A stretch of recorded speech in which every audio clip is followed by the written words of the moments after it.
Hey guys, this is Carl. We're just going through problem 1 of week 7. Just going to give you a quick rundown. This is probably the easiest one of the group, but just talking about proportion. So the question we have here in front of us is the proportion of adult women in certain geographical areas is 51%.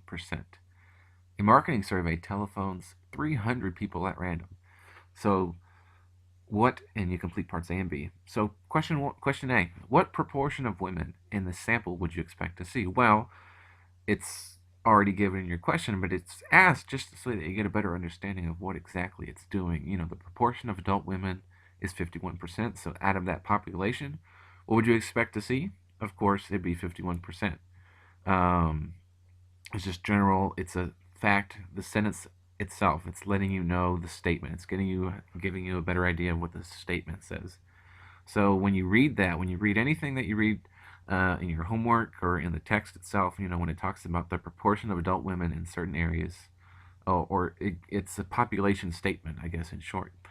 So therefore it is. So we'll just go ahead and populate that real quick for your understanding. 51%. And question B, how many women on average would you expect to find in a sample of that size? Well, you just think proportion. So when you think proportion, you think equal allotment, equal sections, equal halves. You know, that's what you think of.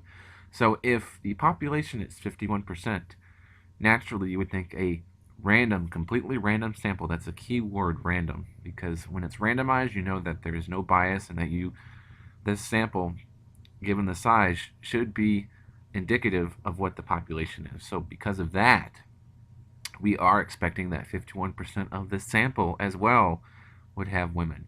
So what would be the number of women on that size? Well, it's pretty cut and dry. What you would do is you would just multiply your proportion, 0.51, times your sample size, 300. And there you go. Out of this sample, you would expect that you would see 51% are women, or 153.